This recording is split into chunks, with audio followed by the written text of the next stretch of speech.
Hari ini dibawakan oleh saya, kita membaca dari Yesaya 31 ayat 7.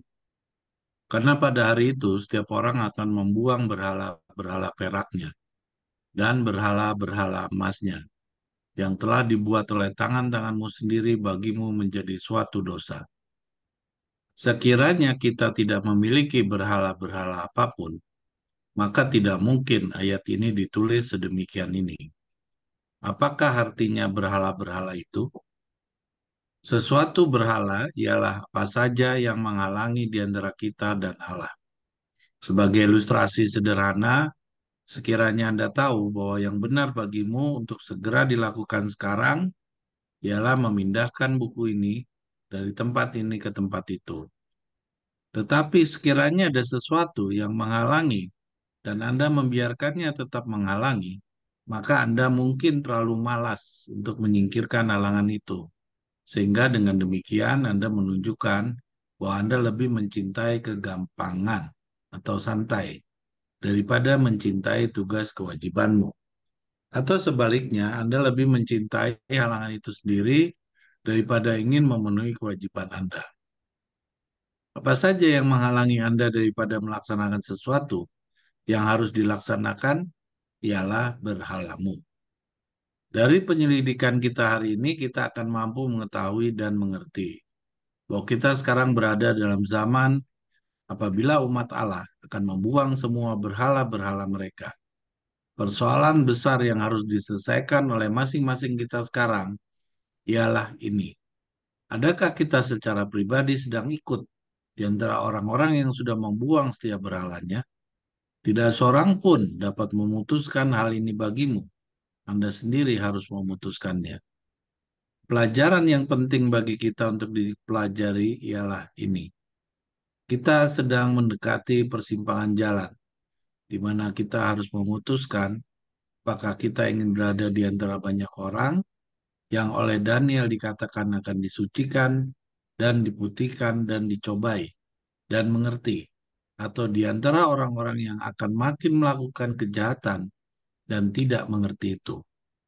Jika kita ingin termasuk di antara orang-orang yang bijaksana dan yang disucikan itu, maka lebih baik jangan berlambatan mencari tahu apa saja berhala-berhala kita yang ada, lalu membuangkannya. Karena itulah faktor yang akan menentukan ke dalam kelas yang mana kita tergolong. Karena tidak seorang pun orang jahat akan mengerti pada hari Tuhan. Maka ia itu menunjukkan bahwa kebenaran itu akan makin hari makin mendalam. Sehingga pada akhirnya orang jahat tidak akan lagi mampu memahaminya.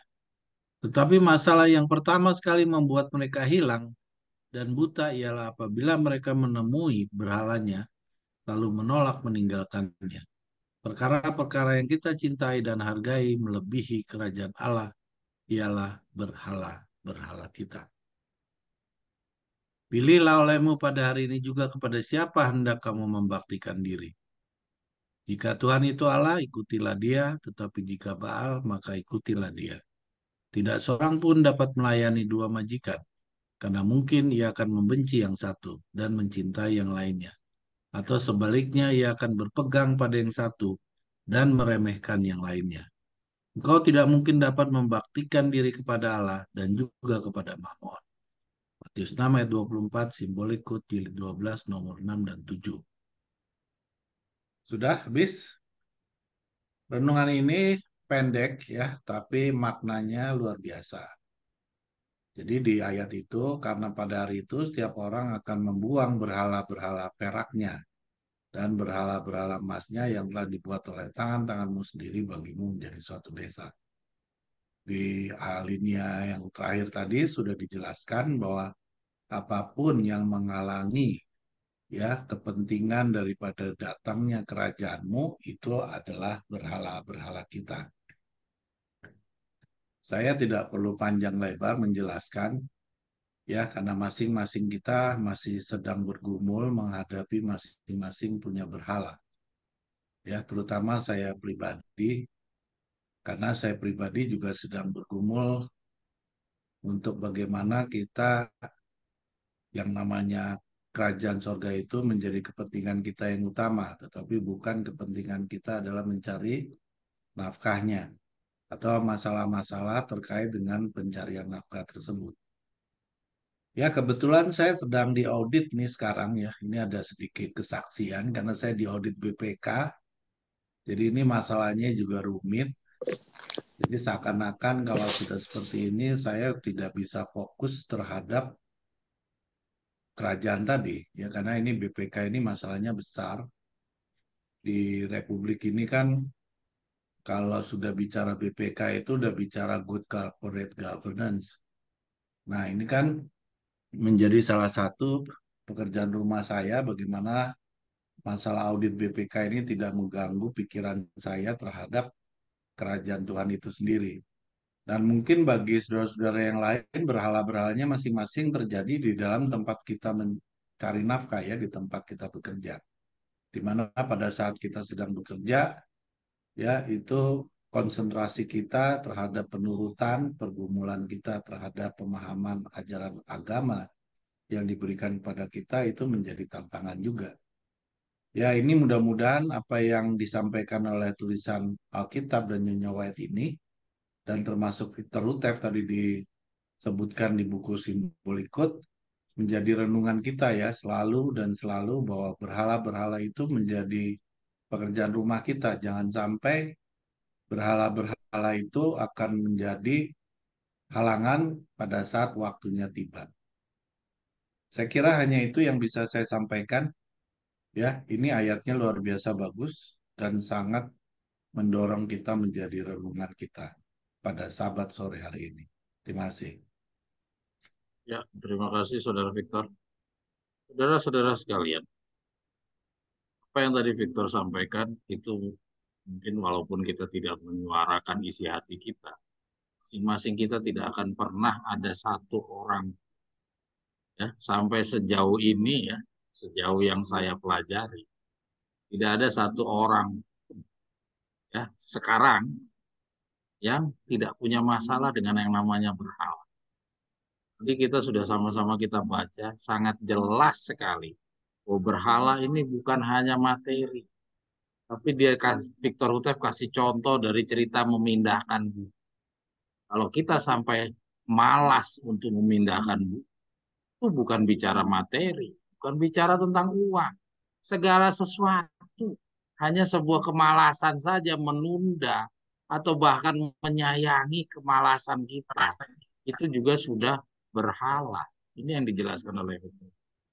Jadi mungkin saudara-saudara yang waktu dulu masih di Advent, kita sangat yakin, sangat paham.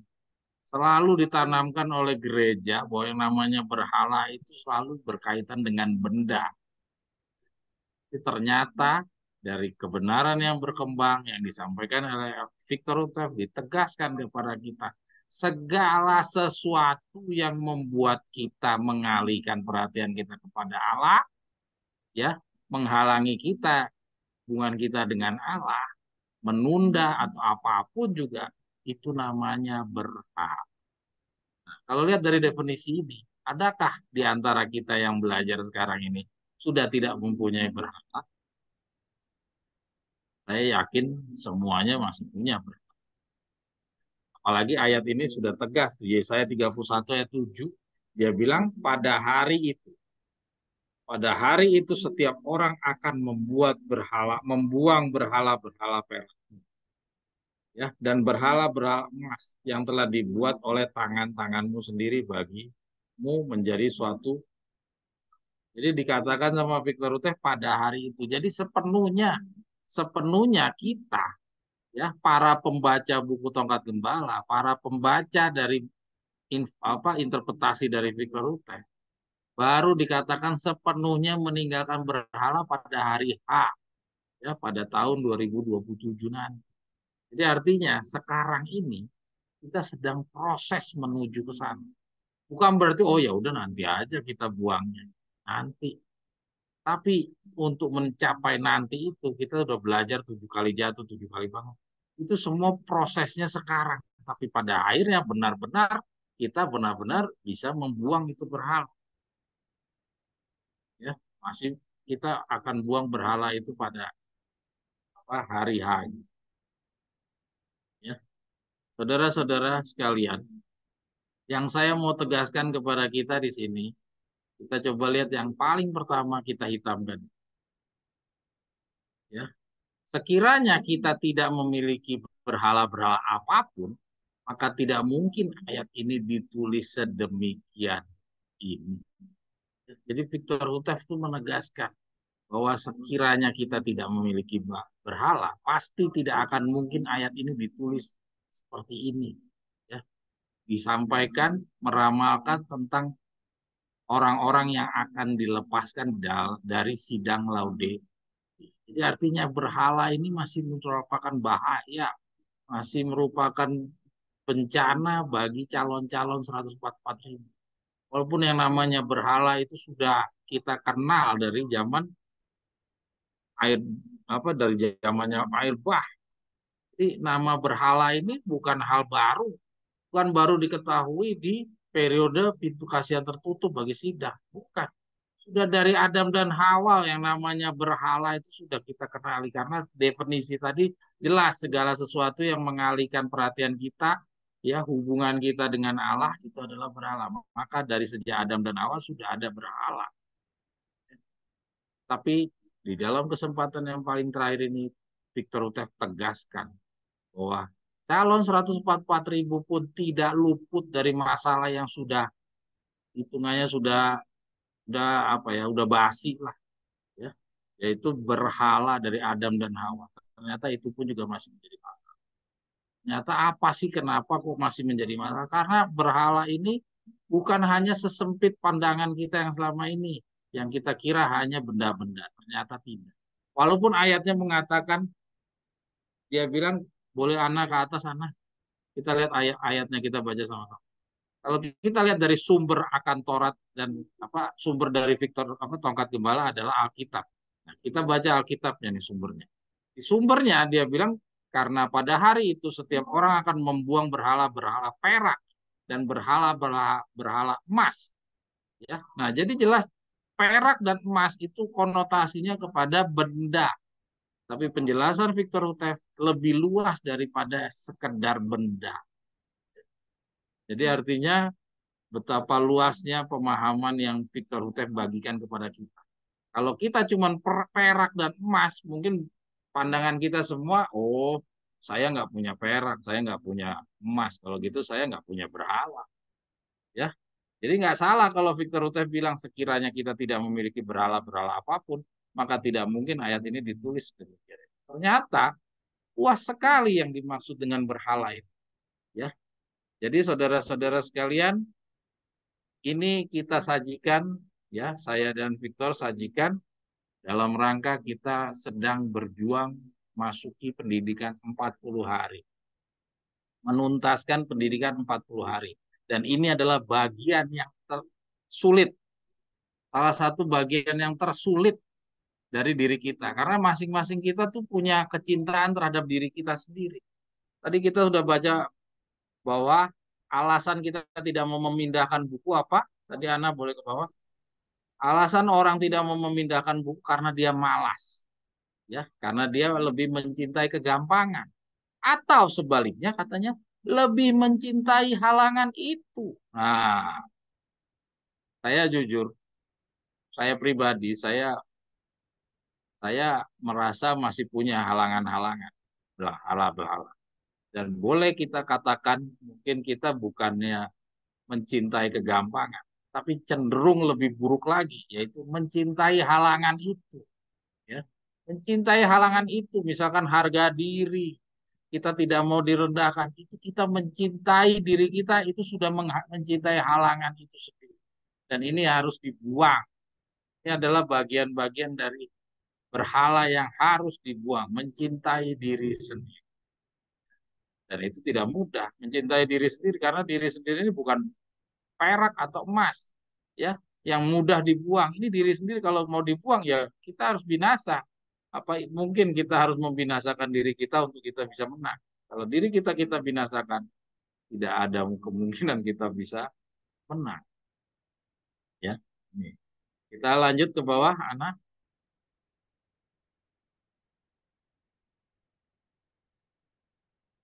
Nah, ini. Kita lihat lagi di sini. Dari penyelidikan kita hari ini, kita akan mampu mengetahui bahwa kita sekarang berada dalam zaman umat Allah akan membuang semua berhala-berhala mereka. Jadi, tepat pada waktunya. Nasihat Victor Hutef ini adalah tepat pada waktunya. Merupakan makanan pada waktunya bagi kita sekarang. Jadi jangan kita sepelekan mengenai berhala. Ya, persoalan yang besar yang harus diselesaikan masing-masing kita sekarang adalah adakah kita secara pribadi sedang ikut orang yang membuang setiap berhala? Tidak seorang pun dapat memutuskan hal ini bagimu. Anda sendiri yang harus memutuskannya. Jadi kita yang putuskan sendiri, ya.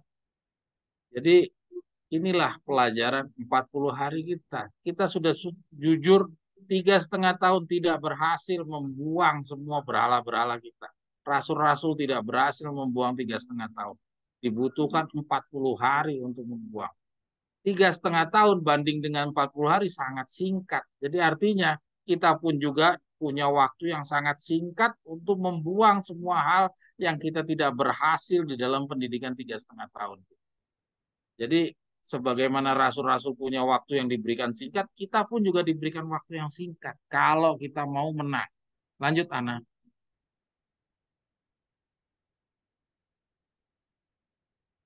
Nah, ini pelajaran yang penting bagi kita untuk dipelajari ialah, ini semua Victor Hutef, bukan saya.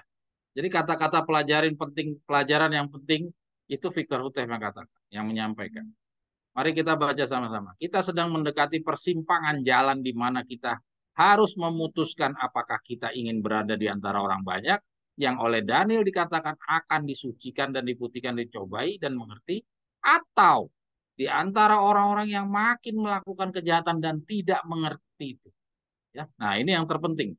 Jika kita ingin termasuk di antara orang yang bijaksana dan disucikan itu, maka lebih baik jangan berlambatan mencari tahu apa saja berhala-berhala kita yang ada.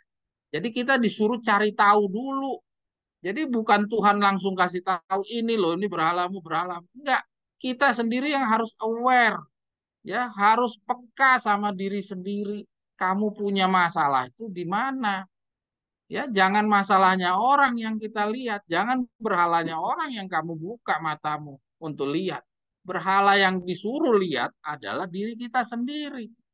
Ya, kita baca ulang nih. Maka lebih baik jangan berlambatan mencari tahu apa saja berhala-berhala kita yang ada. Bukan berhalanya orang, tapi berhalanya kita.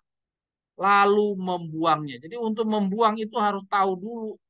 Nah, untuk tahu apa sarananya? Sarananya adalah pembenaran oleh iman. Tanpa kita membaca, tanpa kita mengerti, tanpa kita percaya, kita tidak akan bisa membuang. Karena untuk membuang kita butuh pengetahuan. Kita harus tahu mana yang berhala, mana yang bukan berhala. Untuk mau tahu berhala mana yang bukan berhala yang mana, harus punya pengetahuan. Pengetahuan didapatkan dari mana? Dari langkah pertama pembenaran oleh iman. Kita lanjut.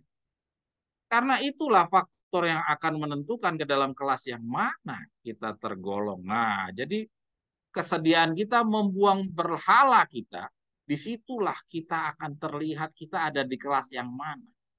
Ya, nah ini yang penting lagi nih. Karena tidak seorang pun orang jahat akan mengerti pada hari Tuhan. Maka ia itu menunjukkan bahwa kebenaran itu akan makin hari makin mendalam. Ya, nah jadi apa yang kita sekarang pelajari ini, ya, walaupun kita tadi bicara berhala itu dari Adam dan Hawa sudah ada. Tapi dengan petunjuk Victor Hutef ini memberitahukan bahwa kebenaran itu makin hari makin mendalam. Kapan itu? Pada saat orang-orang itu akan membuang berhala-berhala perak dan emasnya. Jadi pada saat orang mau membuang berhala perak dan emasnya, itu pengetahuan akan semakin hari semakin mendalam. Terbukti atau tidak? Saudara sudah merasakan itu tidak? Karena dituntut kita untuk peka. Seperti tadi untuk mengenali berhala-berhala kita, kita harus menyadarinya. Maka demikian juga untuk kita memahami kata-kata Victor Hutef ini, saudara sudah pahami tidak? Sudah rasakan tidak? Bahwa pengetahuan saudara semakin hari semakin mendalam. Apalagi mendekati saat dari penggenapan Yesaya 31 ayat 7 ini. Yaitu orang-orang akan membuang berhala perak dan berhala emasnya. Saudara merasakan atau tidak? Merasakan tidak pengetahuan itu bertambah-tambah semakin mendalam?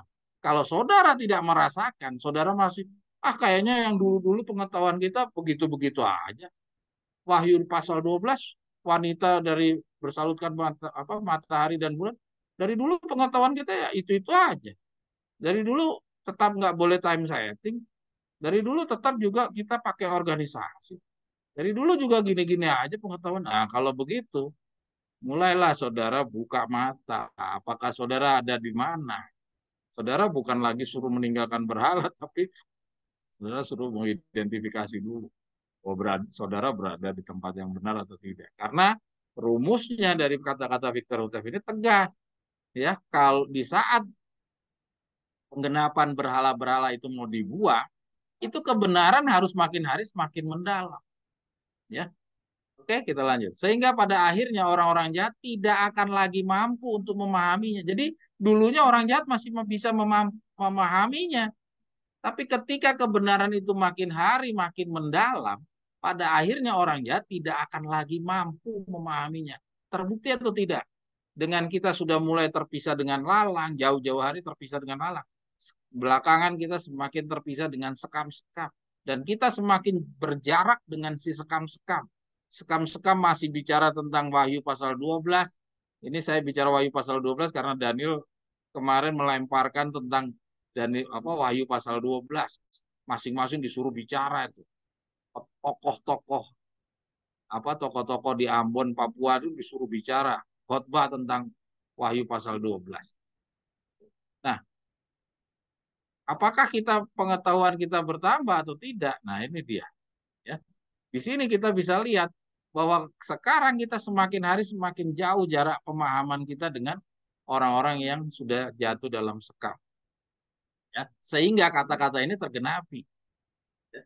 Bahwa orang jahat tidak akan lagi mampu memahaminya. Dan terbukti sekarang semakin tidak bisa mereka makin berbeda kita dengan mereka. Bukan kita sombong, tapi memang kita bisa tunjukkan bahwa kita semakin pemahaman kita lebih luas. Kita lanjut. Tetapi masalah yang pertama sekali membuat mereka hilang. Nah, masalah yang harus benar-benar menjadi perhatian kita ialah yang membuat orang hilang dan buta ialah apabila mereka menemui berhalanya lalu menolak meninggalkan. Nah, jadi sudah sampai nih. Ya, tadi kan pertama disuruh cari tahu berhalanya. Nah, ketika sudah tahu berhalanya, lalu dia menolak meninggalkannya. Nah, ini yang menjadi masalah. Ya, bergantung kepada manusia itu juga berhala. Menolak meninggalkan pemahaman-pemahaman yang lama, itu pun juga berhala. Karena tadi apa di atas dikatakan definisi berhala? Oh ini ya kita baca di bawah. Perkara-perkara yang kita cintai dan hargai melebihi kerajaan Allah ialah berhala-berhala kita. Jadi artinya pendapat-pendapat kita, pemahaman-pemahaman kita itu pun juga berhala. Jadi ingat mulai dari sekarang kita pahami bahwa berhala itu bukan hanya sesuai dengan ayat nubuatan. Yesaya 31 ayat 31 ayat 7, yaitu perak dan emas.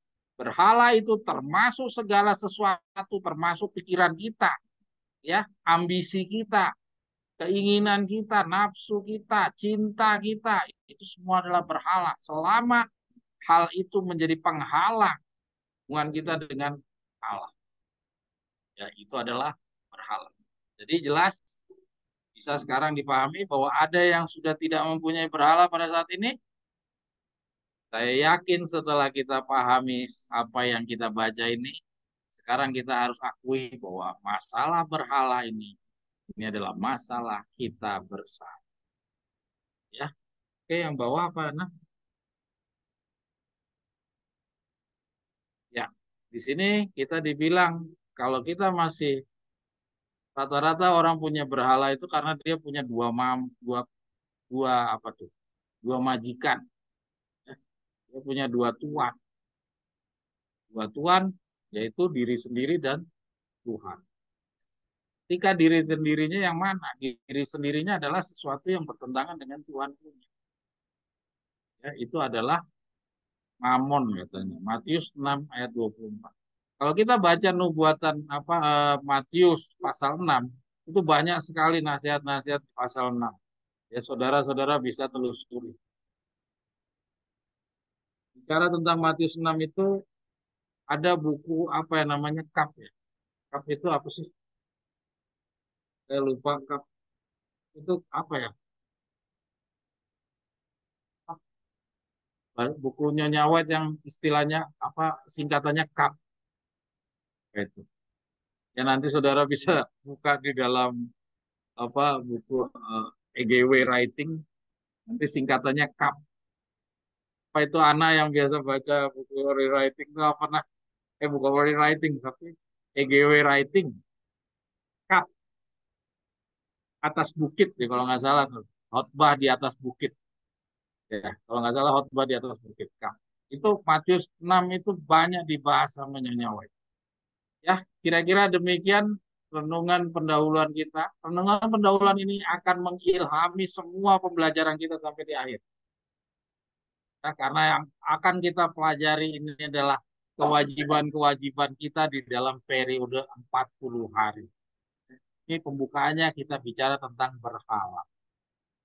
Oke, untuk lebih lanjut kita akan mencoba melihat review dulu pelajaran minggu yang lalu. 2 minggu yang lalu. Kita coba resume pelajari apa yang sudah kita pelajari di 2 minggu yang lalu. Silakan Ana. Saudara-saudara sekalian, apa yang berkembang belakangan ini khususnya di negara Indonesia, kalau saudara amati, sekarang kan ada sidang pengadilan di Mahkamah Konstitusi. Kita tidak bisa tutup mata. Perkembangan sekitar kita ini benar-benar kita juga harus ikut. Perkembangan di sekitar kita ini akan juga menjadi satu gambaran bagaimana hal-hal yang akan terjadi di dunia yang mempengaruhi kelepasan 144 ribu. Nah, kalau kita lihat di sana, di dalam sidang Mahkamah Konstitusi, kita paham yang namanya hukum. Lembaga hukum itu sangat menjunjung tinggi fakta, fakta hukum. Nah, di sini kalau kita lihat ada fakta hukum, ada eh, asumsi-asumsi yang ditampilkan. Jadi ini antara dua, fakta hukum dan asumsi. Dan asumsi itu bukan hukum. Dan ini sedang kita ikuti, kalau kita ikuti pemberitaan belakangan ini, ya, sedang ramai-ramainya di dalam sidang itu sedang dilemparkan sebuah asumsi. Fakta hukumnya tidak ada, bukti-bukti hukumnya tidak terlihat.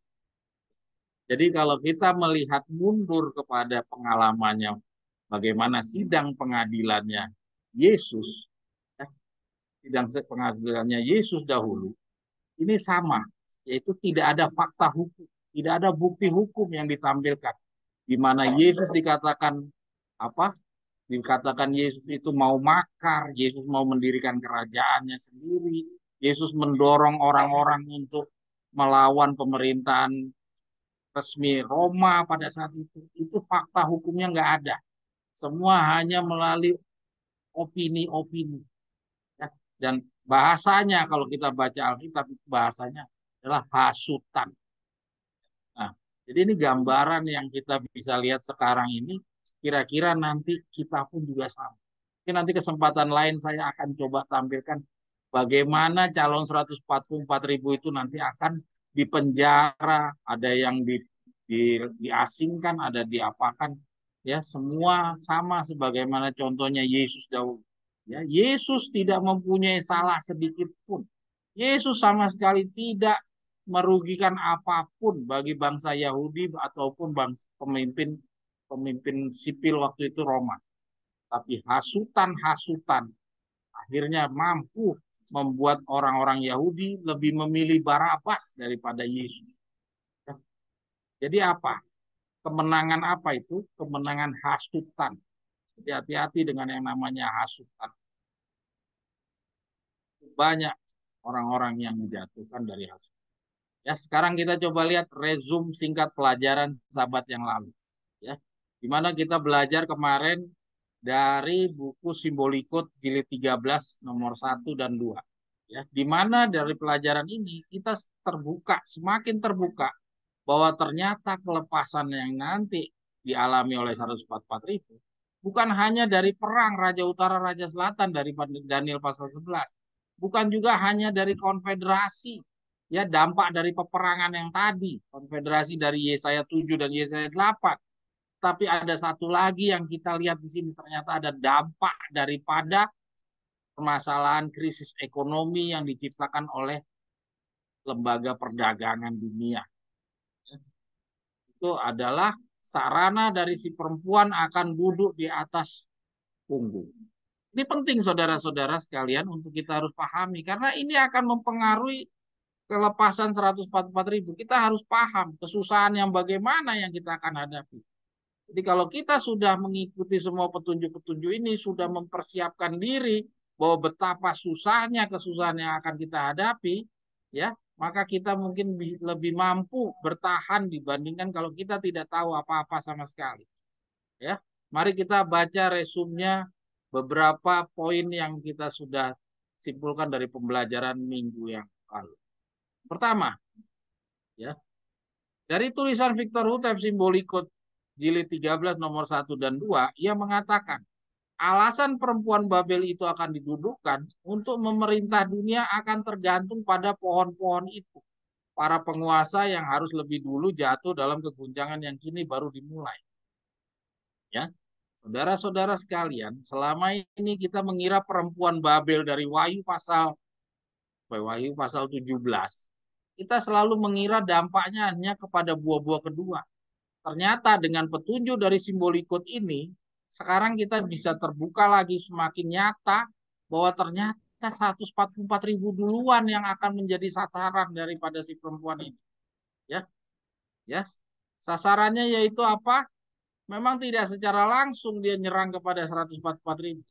Ya, tetapi secara tidak langsung dampak daripada perbuatan si perempuan ini, ya, dia akan menjatuhkan pohon-pohon ara, yaitu akan menimbulkan satu kegoncangan pada negara-negara yang dipimpin oleh pohon-pohon ara ini. Dan kalau kita Indonesia adalah bagian daripada negara-negara yang diperangi sama si perempuan ini, ya, melalui sidang-sidang pengadilan perdagangan dunia, maka siap-siaplah kita pun akan menjadi salah satu bagian daripada korban. Ya, nah di sini kita lihat si perempuan ini dia akan duduk untuk memerintah dunia akan tergantung pada pohon-pohon itu yang harus lebih dulu jatuh, yang lebih dulu jatuh. Ya, jadi artinya kalau lebih dulu jatuh dalam kegonjangan yang kini baru mulai, maka ini satu peristiwa sebelum si perempuan itu duduk di atas punggung. Atau dengan kata lain, ini di dalam periode Asiria. Kalau di dalam periode Asiria, artinya masih di dalam periode pengumpulan 144.000. Ya, jadi ini Victor Hutef yang menyampaikan, bukan saya. Ya, jadi tegas bahwa ini akan terjadi di dalam periode pengumpulan 144.000. Ya, oke, yang berikutnya, Ana boleh geseran. Nah, berikutnya dari buku yang lain lagi, kita baca dari Amaran Sekarang jilid 2 nomor 18. Ya, saudara nanti bisa ikuti lebih detailnya di dalam Google Drive, bisa dibuka. Ya, nanti juga masuk di dalam website Nubuatan Berbicara. Kalau nggak salah sudah ada di Nubuatan Berbicara ya. Ya.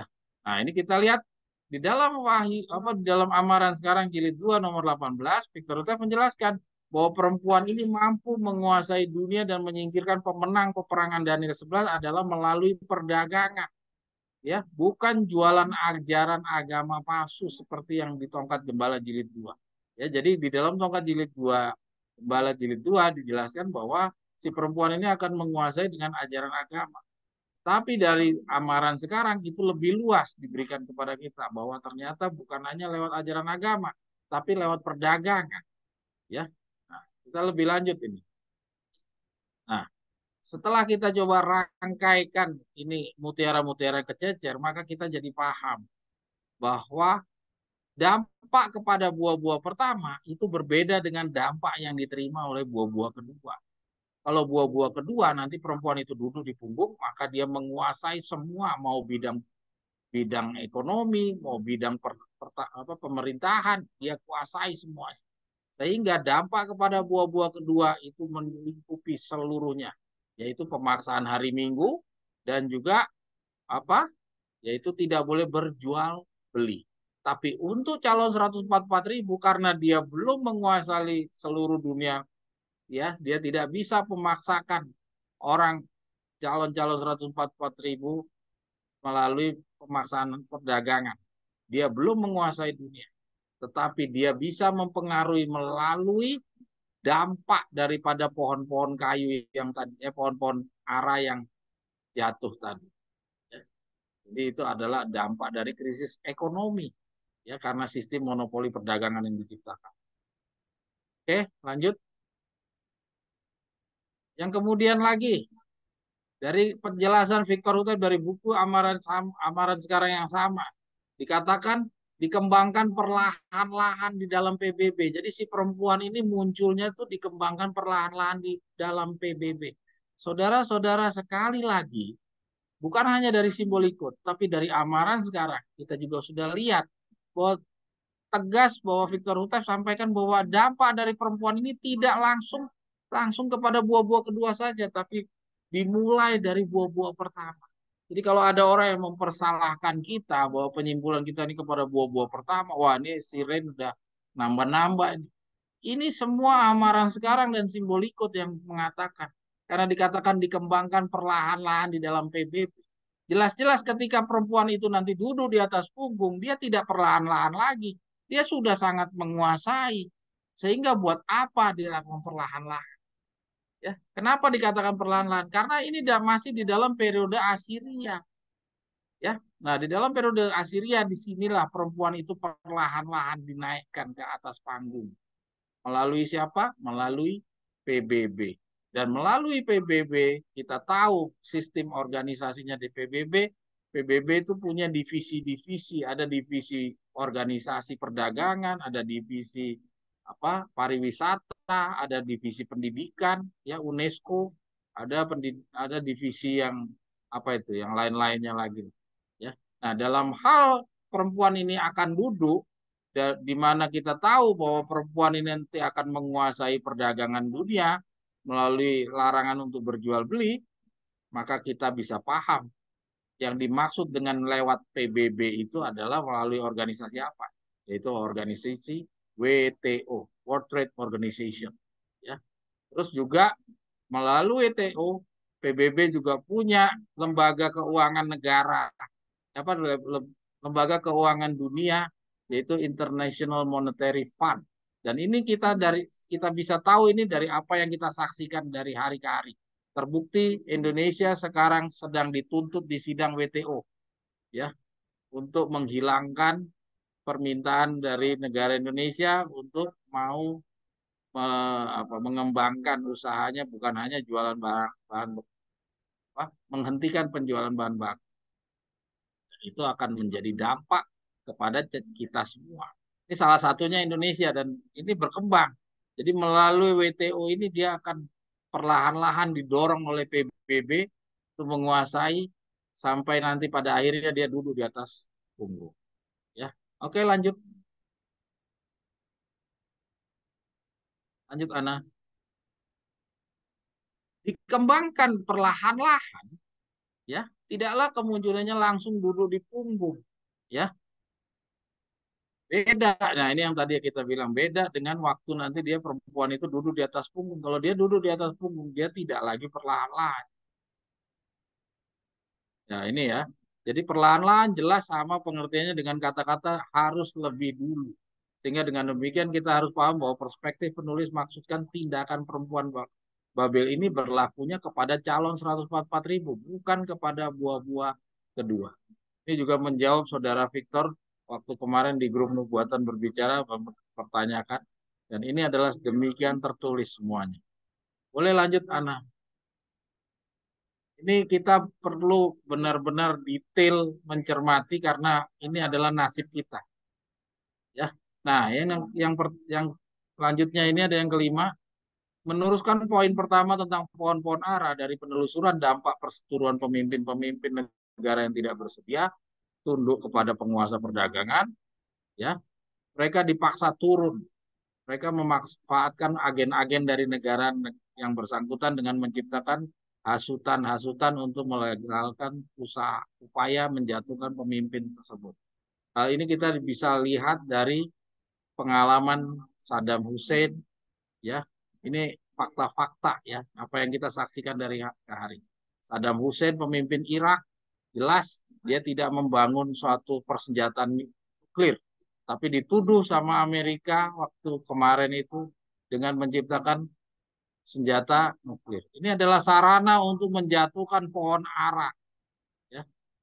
Dan yang berikutnya juga dia turunkan juga siapa ini, Gaddafi pun juga demikian, ya. Gaddafi melalui oposisi NTC. Ini saya dapat semua dari Google, ya. Setelah 4 dekade menguasai Libya. Dan yang berikutnya lagi ada Husni Mubarak juga dari Mesir, itu juga diturunkan. Kemudian Sine Al Abidin bin Ali dari Tunisia, ini juga dijatuhkan. Ini satu contoh-contoh sejarah, ya, apa yang kita bisa saksikan dari hari ke hari. Bagaimana melalui lembaga-lembaga perdagangan si perempuan ini pelan-pelan akan duduk menguasai dunia, ya, pelan-pelan. Memang tidak secara tiba-tiba, tapi secara perlahan-lahan. Dan ini mengarah ke sana. Ya, sekarang kebetulan Indonesia sudah mulai merasakan, ya, dampak daripada sidang pengadilan WTO. Kita saksikan saja nanti perkembangannya bagaimana. Kalau sampai ini benar-benar juga terjadi di negara Indonesia, ya, artinya Indonesia pun nanti akan menjadi bagian dari orang-orang yang terdampak krisis ekonomi. Sudah terjadi di negara-negara yang tadi pohon-pohon aranya dijatuh. Ini tidak semua negara yang merasakan, tapi khususnya kita di negara Indonesia akan merasakan. Oke, kita lanjut.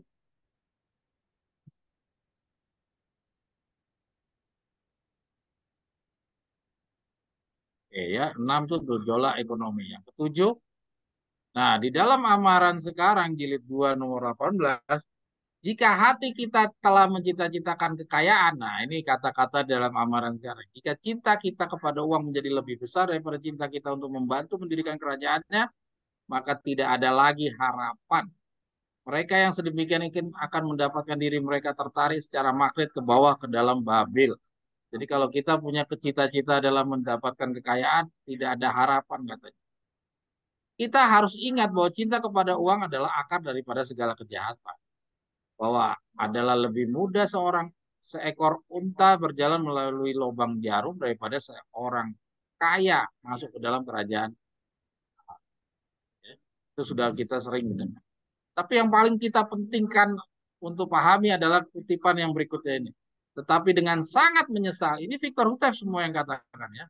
Harus dikatakan bahwa walaupun adanya amaran yang serius ini, kita saksikan masih banyak orang-orang yang justru banyak mengetahui akan perkara-perkara Allah jatuh menjadi korban kepada keuntungan kotor yang sedemikian ini. Jadi dia katakan amarannya Victor Hutef ini mengatakan bahwa ternyata di dalam orang-orang yang pemegang tongkat gembala pun juga masih ada orang yang masih mengejar kekayaan. Ya, kita evaluasi saja diri kita masing-masing. Kita kenalilah berhala-berhala kita masing-masing. Ya, kita dituntut untuk peka sama diri sendiri. Kenalilah, ya. Victor Hutef ini tidak mengada-ngada. Victor Hutef ini otomatis juru kabar dari Allah, artinya melalui Allah lah. Allah lah yang menyampaikan melalui Victor Hutef. Dan dikatakan, kita saksikan masih banyak orang yang justru banyak mengetahui akan perkara-perkara Allah, jatuh menjadi korban kepada keuntungan kotor yang sedemikian. Kira-kira siapa yang dibilang justru banyak mengetahui akan perkara Allah pada periode orang-orang akan membuang berhala perak dan emas? Kalau bukan calon 144.000, kalau bukan para pemegang tongkat gembala. Jelas kata-kata Victor Hutef ini disasarkan kepada orang-orang pemegang pekabaran tongkat gembala. bukan kepada bukan kepada orang-orang di Advent yang hanya berpegang kepada Ellen G. White. Ya, jadi jelas kata-kata ini nasihat kepada kita. Ingat, kita sudah masuk di dalam periode 40 hari. Ya, marilah kalau kita mengenali bahwa berhala kita adalah bagian dari cerita yang disasarkan oleh Victor Utef ini, marilah segera kita harus bangun kalau kita mau menang. Lanjut, ya. Tuh. Jadi hati-hati bahwa pekabaran yang disampaikan oleh Victor Utef ini menyadarkan kita, ya, ini adalah kepada calon 144.000, yaitu para pemegang pekabaran tongkat gembala. Victor Utef tidak membagikan ini adalah kesekam atau kepada gandum, tapi jelas-jelas semua pihak yang masih punya berhala-berhala mencintai kekayaan, mengejar kekayaan, ini menjadi sasaran. Ini bukan untuk orang Advent, ini kepada kita semua. Maka marilah kita melek, buka mata kita lebar-lebar. Kalau kita masih menjadi orang yang mencintai, mencari kekayaan, kita segera tinggalkan. Kira-kira itu ya pelajaran yang kita dapat dari, oh ini dia. Yang berikutnya ini kenapa kok dibukakan ya? Supaya apa? Dibukakan jauh-jauh hari ya dalam proses perjuangan kita 40 hari adalah untuk bersiap-siap terhadap segala bahaya yang akan menggoyang iman calon 144.000 dan sesegera mungkin bangun membenahi langkah-langkah perjalanan kerohaniannya bila ingin memastikan panggilan dan keterpilihan. Ya.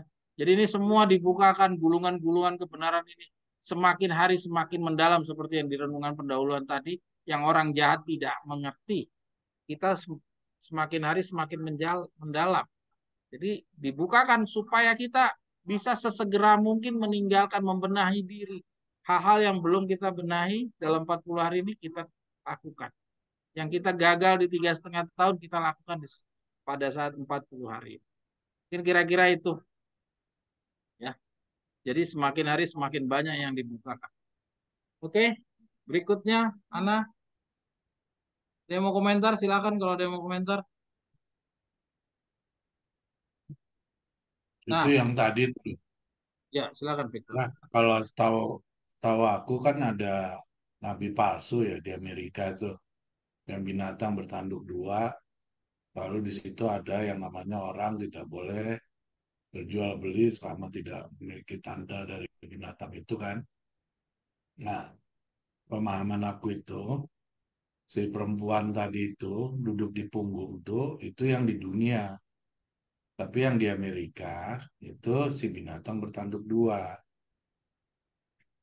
Gitu loh, makanya aku jadi bingung nih kalau misalnya itu tadi si perempuan itu dia duduk di punggung, ya, lalu dia nggak masuk dari kacamata perdagangan, lalu itu yang disebutkan masa kesusahan Yakub untuk calon 144.000 untuk sekejap lah ya, untuk sebentar itu. Nah itu yang saya masih bingung gitu loh. Karena kan kalau yang dikeluarlah daripadamu supaya kamu apa yang keluar daripada Babel itu jangan kamu memiliki tanda binatang Babit itu untuk bahasa babak kedua kan. ya. Jadi gini Coba ya, deh saudara, naikin ke atas saudara-saudara tuh naikin sekalian, ke atas. pertanyaan Victor ini bagus sekali. Victor ini mengangkat pemahaman kita lagi, ya, apa ya, mengangkat atau merefresh, merefresh pemahaman kita yang selama ini. Kita selalu mengira perempuan ini selalu dampaknya kepada buah-buah kedua, ya. Kita selalu mengira buah-buah kedua. Tapi pelajaran yang kita dapat dari simbol ikut, ya, dengan amaran sekarang tadi, jelas-jelas ini adalah untuk calon buah-buah pertama. Ya. Tapi kita harus ingat seperti yang tadi kita sudah bisa membedakan dampak yang dirasakan oleh buah-buah pertama dan buah-buah kedua. Ya, dampaknya berbeda. Kalau buah-buah pertama, dia hanya dampak secara langsungnya tidak dia dapatkan. Dia hanya dapat daripada pohon-pohon ara yang dijatuhkan. Jadi secara langsung tidak. Tapi kalau buah-buah kedua itu secara langsung karena si perempuan ini nanti akan menciptakan larangan berjual beli kalau tidak mempunyai tanda, ya.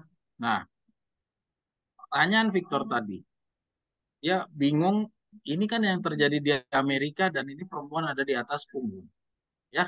kita kembali merefresh. Sebenarnya ini tidak menjadi masalah bagi buah-buah pertama, tapi ini pertanyaan Victor ini memang perlu juga kita jawab. Ya, kita harus ingat ada patung binatang bertanduk dua dari Wahyu pasal 13 ya dengan nabi palsunya ya angka 666.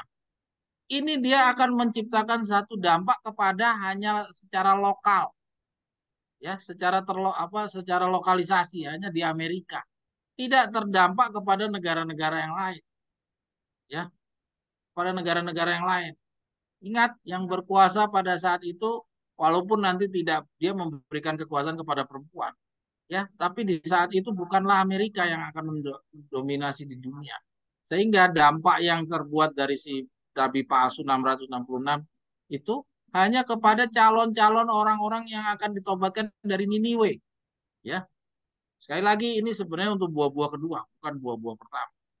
Ya, terus yang perempuan ini nanti akan menciptakan dampak ke seluruh dunia. Jadi orang untuk khususnya untuk yang di Amerika nanti buah-buah kedua yang dari Amerika itu dia akan mendapatkan dampak double dari perempuan iya, dari patung dari angka 666 juga. Jadi dia double-double. Nah, ini anak nih. Bisa kasih lihat di sini ya. Jadi kita sekarang masih perempuan itu duduk di 7 kepala ya. Nah, nanti dia akan duduk di atas punggung. Ya, yang kita bicarakan ini berdampak kepada buah-buah pertama itu adalah saat perempuan itu duduk di atas 7 kepala. Yang Victor Terinate tanyakan itu pada saat perempuannya itu duduk di atas punggung. Dan sebelumnya itu ada gambar binatang anak domba bertanduk dua.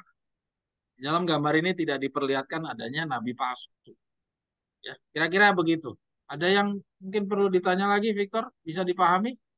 Jadi jelas ini yang kita bicarakan hanya dampak kepada calon-calon 144.000. Ingat, calon 144.000 tidak secara langsung memperoleh dampak dari si perempuan. Karena perempuan belum punya kuasa. Perempuan hanya melalui perlahan-lahan lewat dorongan PBB tadi. Lewat World Trade Organization. Ya. Dan Enggak, juga Indonesia karena maksudnya gini ngutang loh, Pak. sama IMF, akhirnya Indonesia Bentar, pun juga mau nggak mau harus siap dapat dapat sanksi dari bentar IMF. tuh. Ya, Kan kemarin-kemarin tuh kita belajar ada peperangan kan, ada perang dunia ketiga, ya toh. Nah, ya, terus ada yang namanya konfederasi, ya. Terus bersamaan lagi ada perempuan. Nah, ini mesti diceritain jelas nih. Jadi ada perang dunia ketiga, ada konfederasi, ada perempuan. ya. Terus ada yang namanya masa kesusahan buat 144.000 dulu, makanya itu yang harus jelas. Kalau yang kedua itu, buah-buah kedua itu kan ada yang namanya meterai sahabat dengan tanda berjual beli. Itu jelas, kalau yang itu aku udah jelas. Cuma yang pertama tadi itu kan ada peperangan, ada konfederasi, lalu ada si perempuan. Ya, Nah, yang jadi mana nih dampak di perang itu kan udah di perang tadi. ya Dampak dari saya konfederasi. pengen ya oke.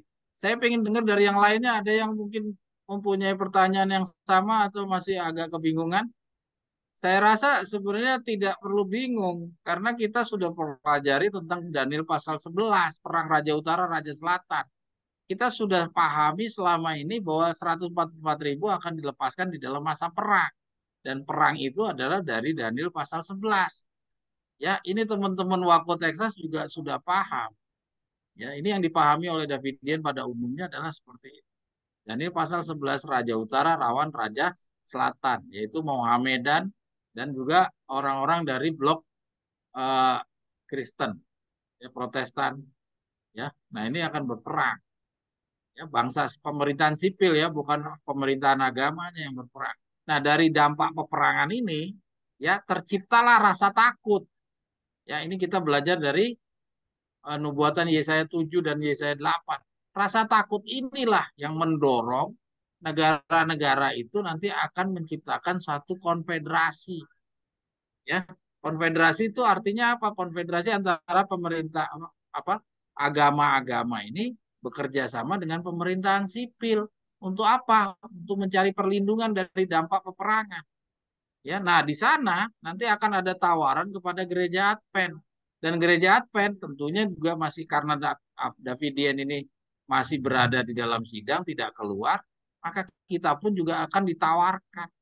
Nah, karena tampaknya konfederasi itu baik, ya, kan kita udah belajar ya, simbolikut nomor berapa itu? Dijelaskan, setiap orang yang tidak sedang menunggu konfederasi, dia akan jatuh. Karena apa? Konfederasi ini tampaknya baik. Ya, siapa sih yang bilang salah kalau kita mencari perlindungan kepada polisi? Kalau kita mau dapat aniaya, masa kita mau cari perlindungan kepada preman? Kita cari kepada ke polisi, kepada pemerintahan atau tentara. Itu hal yang wajar dan hal yang baik. Tidak ada yang jelek dari sana. Dan ini kalau orang dikatakan oleh Victor sedang menunggu yang lain, dia akan jatuh di dalam jerat ini. Ya, nah, jadi kita harus ingat 144.000 itu dilepaskan di saat masa perang Raja Utara Raja Selatan. Dan dampak dari perang Raja Selatan Utara dan Selatan ini itu akan menimbulkan ketakutan, dan dorongan dari ketakutan ini akan menciptakan konfederasi. Konfederasi ini nanti akan digunakan oleh orang-orang Advent, ya, untuk menganiaya calon 144.000. Dia akan membelokkan misi dari konfederasi ini, ya, akan dia manfaatkan itu konfederasi itu mumpung dia lagi punya hubungan sama pemerintahan sipil, ya.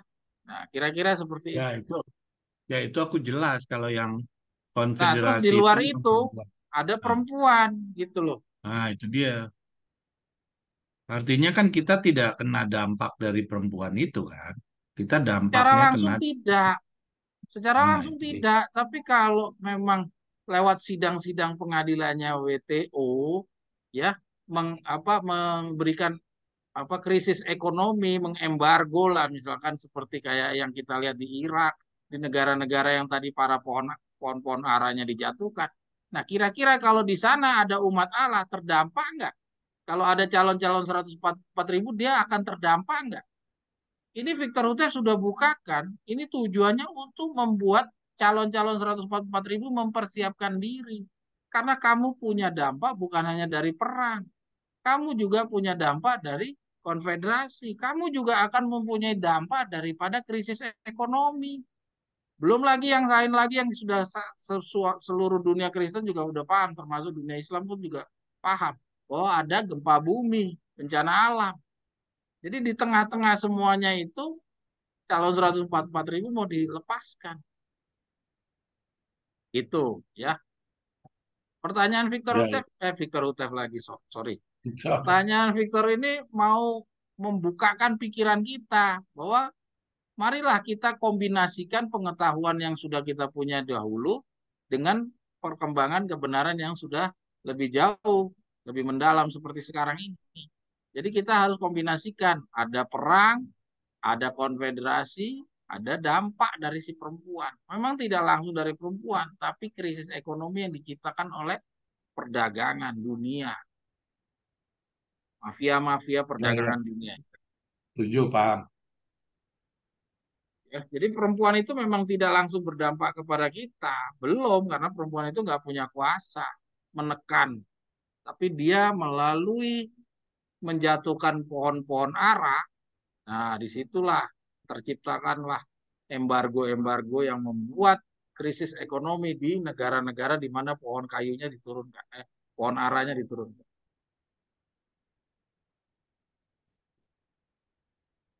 Oke, lanjut Ana, yang berikutnya.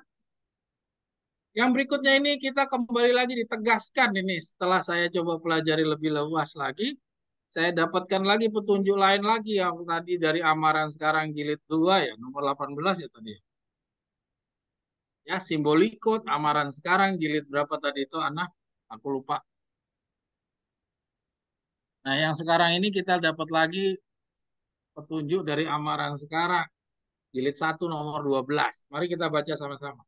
Sakaria 2 ayat 9. Ya, ini semua petunjuk-petunjuk yang menunjukkan kepada kita betapa suramnya kelepasan 144.000. Karena bahwasanya aku hendak menggoncangkan tanganku ke atas mereka itu, maka mereka akan menjadi suatu jarahan bagi segala hambanya. Maka akan diketahui olehmu bahwa Tuhan serwa sekalian alam telah mengutus aku. Ya, hamba-hamba menjarahi majikan-majikan mereka adalah salah satu pertanda pada masa nubuatan ini dibukakan.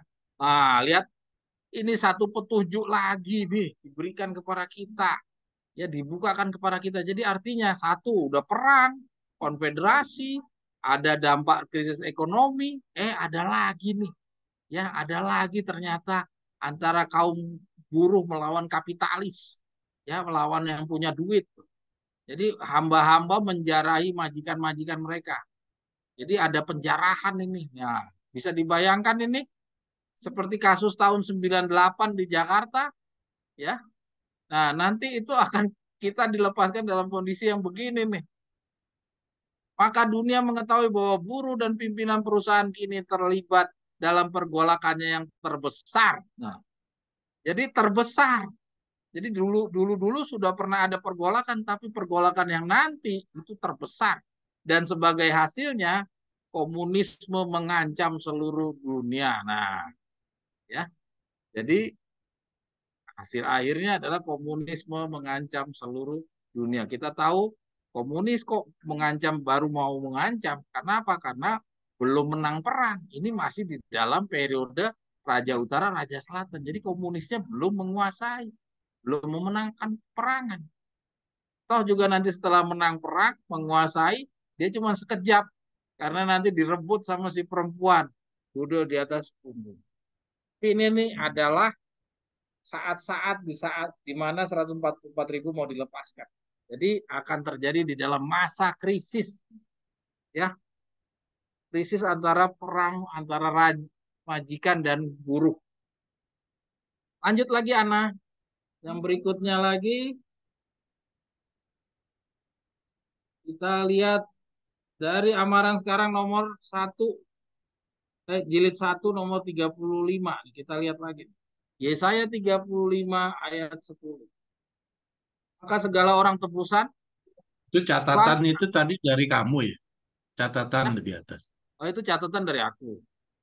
Oh, Maksudnya buat orang-orang yang nanti tidak ikut Zoom, dia bisa baca dari, kalau dia buka website Nubuatan Berbicara atau buka Google Drive, dia bisa baca pemahamannya seperti apa.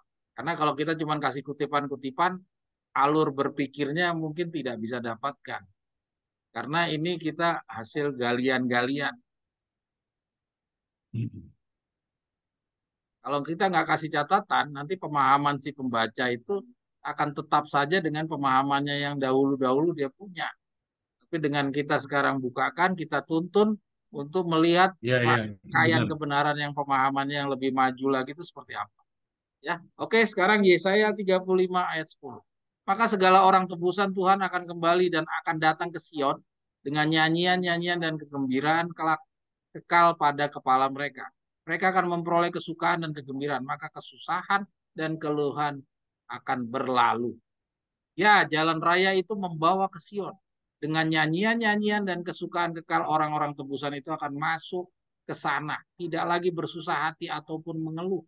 Karena ia datang untuk mengadili bumi. Ia akan mengadili dunia dengan benar dan umat itu yang itu dengan kebenarannya. Mazmur 96:13 ayat 13. Saudara-saudari, pengorbanan-pengorbanan yang mungkin diminta dari kita untuk dilakukan ialah itu adalah tak berarti dibandingkan kepada hak-hak istimewa kita untuk menuju ke Sion melalui jalan raya kesucian. Renungkanlah hal ini, lalu bertindak. Janganlah ada sesuatu menghalangi kamu dari menyesuaikan diri kepada kebenaran Allah bagi zaman ini. Hari di mana bangsa-bangsa menyaksikan Edom binasa dan padang tandus berkembang, bertindaklah sekarang sementara jalan raya ke Sion itu sedang dipersiapkan. Ya. Nah, di sini kita lihat nih, di sini di dalam amaran sekarang jilid 1 nomor 35 dikasih tahu tuh bahwa calon 144.000 pada saat dia akan pulang, dia akan harus menghadapi pengorbanan-pengorbanan yang diminta daripada kita, ya. Dan pengorbanan-pengorbanan itu dijanjikan bahwa itu tidak akan berarti bila dibandingkan kepada hak-hak istimewa kita. Dan pengorbanan itu terhadap apa? Mari kita baca di ayat yang di atas di dalam Mazmur. Ya. Dengan nyanyian dan berkesukaan kekal orang tebusan itu akan masuk ke sana. Tidak ada lagi bersusah hati ataupun mengeluh. Nah, jadi di dalam amaran sekarang jilid 1 nomor 35 ini ditegaskan kepada kita bahwa calon-calon 144.000 itu yang nanti lepas, ya dia kembali ke Sion, ke Gunung Sion, itu dalam kondisi setelah menghadapi berbagai pengorbanan-pengorbanan. Pengorbanan-pengorbanan itu mendorong dia merasakan bersusah hati ataupun mengeluh. Ya, jadi di sini kita bisa lihat tidak ada yang jadi 144.000 itu dengan gembira. Ya, tidak ada yang nanti akan masuk menjadi 144.000 itu dengan keadaan yang nyaman dan gembira. Oke, lanjut.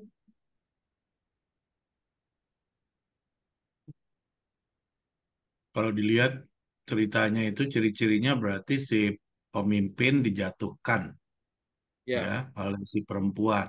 Lalu terjadi embargo ekonomi. Nah, disitulah itu yang namanya terjadi penjarahan segala macam tadi itu. ya. Jadi embargo ekonomi itu bikin nanti kaum buruh itu menjarah majikan-majikan. Iya. Seperti tahun Berarti kita 98 dulu. tinggal ngelihat sepak terjangnya Prabowo ini kapan dijatuhin aja. Ya, kita lihat nanti kembangannya bagaimana. Makanya dia kan kemarin tuh pergi ke Cina sama ke Jepang tuh cepet-cepet cari backingan. Ya, karena Cina itu bermusuhan dengan WTO. Itu Hmm. saingan berat. Sedangkan WTO itu hubungannya dengan Uni Eropa. Dan Terus Israel itu, Indonesia kalah di dalam sidang WTO. iya, udah gitu Israel udah mancing-mancing Iran lagi kan. Tinggal Ya, nunggu Iran ini nyerang balik kapan gitu. Iran kalau Iran Iran kan bukan itu dia main-main gitu. perang, selama perangnya belum nyenggol-nyenggol tanah Palestina, itu belum penggenapan dari nubuatan Daniel pasal 11. Itu masih dari Yeremia yang kita dulu pelajari, Yeremia 35 ayat 32. Yang masih perang dari negara antar negara dengan negara, hembusan angin. Ya, saudara-saudara sekalian, kira-kira itulah ya hubungan antara apa yang kita saksikan dari hari ke hari dengan apa yang dibukakan oleh Tuhan melalui roh nubuat kepada kita. Ya. Jadi kita harus menjadi saksi daripada apa yang diramalkan oleh nabi-nabi perjanjian baru ini.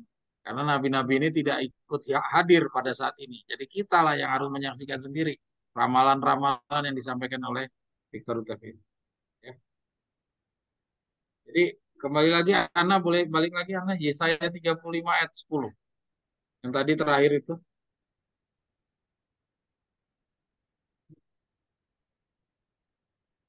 Mudah-mudahan waktunya cukup ya. Saya mau menyampaikan hal-hal yang kita harus siap-siap di dalam 40 hari ini. Nah, kita lihat di sini. Ini kan yang tadi di dalam amaran sekarang jilid 1 nomor 35. Kalau di amaran sekarang nomor 1 nomor 12 tadi dijelaskan bahwa akan ada penjarahan antara majikan-majikan dijarah sama hamba-hamba. Yaitu tadi yang Mas Victor sampaikan bahwa akibat dari krisis ekonomi, maka pabrik-pabrik mungkin dijarah sama anak buahnya sendiri. Karena kesusahan ekonomi sehingga mereka timbullah kerusuhan. Ya, nah, sedangkan di amaran sekarang jilid 1 nomor 35 tidak menceritakan tentang adanya kerusuhan atau dampak hal-hal yang mengerikan lainnya selain daripada perang. Tapi di sini ditegaskan kepada kita ya dari nubuatan Yesaya 35 ayat 10 bahwa calon 144.000 itu dia akan memperoleh kesukaan dan kegembiraan pada saat dia kelepasannya. Ya, dia memperoleh kesukaan dan kegembiraan setelah apa? Setelah dia menjalani kesusahan dan keluhan akan berlalu. Ya, setelah dia menjalani kesusahan dan keluhan. Jadi artinya apa? Kalau kita merangkaikan mutiara-mutiara ini, artinya apa? Artinya ini nyambung. bahwa calon 144.000 itu benar adanya, bahwa nanti dia dilepaskan di dalam masa yang penuh kesusahan dan keluhan. Tidak ada calon 144.000 yang nanti menjadi calon jadi 144.000 tidak melalui sebuah kesusahan-kesusahan, tidak. Dan kesusahan dan keluhan yang disebutkan di dalam Yesaya 35 ini, ya, 35 ayat 10 ini adalah dampak dari perang, dampak dari konfederasi, dampak daripada krisis ekonomi, ya, yang tadi gejolak antara majikan dengan buruh. Ya, dampak dari itu 144.000 harus mengalaminya dan dia harus menang terhadap kondisi tersebut. Jadi kalau dia terlambat membuang berhala-berhalanya, maka sekarang inilah waktunya untuk kita membuang berhala-berhala kita. Kalau kita baru membuang berhalanya nanti, pada saat kita sudah pontang-panting lari sana lari sini, dalam segala kesusahan, kita tidak akan mungkin mampu. Dalam kondisi sekarang inilah waktu yang paling tepat untuk kita membuang berhala-berhala. Oke, Ana lanjut sekarang, Ana yang keempat.